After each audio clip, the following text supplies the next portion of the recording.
タジオバリアビリスです。最初に立ち上げた34号30センチ ×45 センチのケージのレイアウトが今日でだいたい110日を迎えますので、経過報告をしたいと思います。経過報告って言っても、今オープニングで出した映像がほぼ全てで、映ってない部分っていうのがちょっと見せたくなかったんですけど、っていうのがブセファランドラとレイアウトの左下に植えたベゴニアが枯れました。枯れたというか、正確には溶けたという表現が正しいかと思うんですけど、前日までは元気やったのに翌日見たら全部もう溶けてる。エアコンで管理してるんですけど、エアコンの近くにあったっていうのが原因かなと思ってます。その部屋の中でも場所によって温度が違うんですね。温度差、エアコンの近くにあることによってかなりの温度差が生まれて、うちの植物は溶けちゃったんじゃないかなと。場所によってはすごく健康的に育ってるんで、今からこの辺に僕の絶好調のレイアウトを見せますんで、写真撮ってあるんで、インスタとかにも載せてるんで、それは。急激に外が暑くなったりすると、やっぱりエアコンってすごい冷やそうとするんで、エアコンの近くの部屋の温度差、気温の温度差がすごく生まれるんですよ。で、雨林植物ってどれぐらいの温度が適温かっていうと、24度からだいたい26度ぐらいがいいんじゃないかなって僕は思ってるんですけど、ただ雨林植物は12度から30度ぐらいまでは耐えれるんですよ、植物としては。12度ぐらいやったら、死にはしないけどなんとか生きてるっていう状況です。寒いのと人間が寒いのと一緒です。寒くて動けないっていう状況、になるんですけど、で30度32度ぐらいを超えるまではなんとか暑さも耐えれるんですけど、それ超えてくるともう無理って、もうダメってなって溶けたりするんですけど、だからといって12度から32度の温度差がその短い期間でねあってもいいかっていうと、それは良くないんですよ、やっぱり。でその温度差っていうのをどこまで縮めればいいかっていうと、だいたい5度までです。5度の幅、温度差は5度までに抑えてもらえるとちょうどいいです。でその適温がだいたい22度から26度ぐらいですね。4度にしときます。22度から26度ぐらいが雨林植物にとっては健康的に育てる適温だと思います。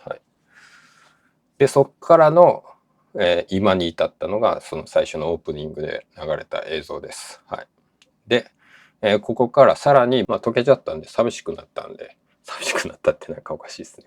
せっかくなのでちょっと違う植物を植えてみたいと思います。日本の植物、山椒草ですね。山椒草っていう植物があるんですけど、山椒の葉っぱに似てるからですね、山椒草っていう、雨林植物があるんですけど、そちらの方を、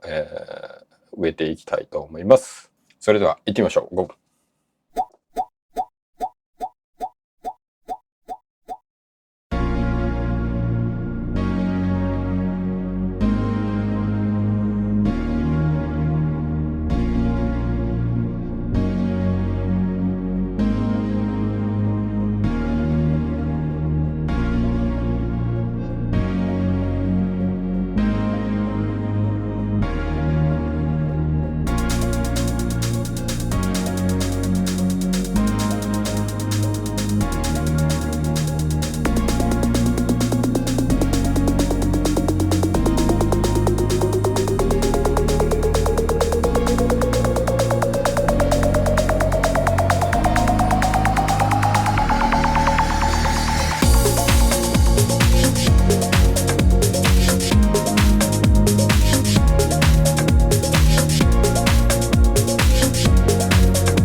はい、ということで山椒草を植えてみました。日本にもあるんですよ、やっぱりグリーン植物っていうの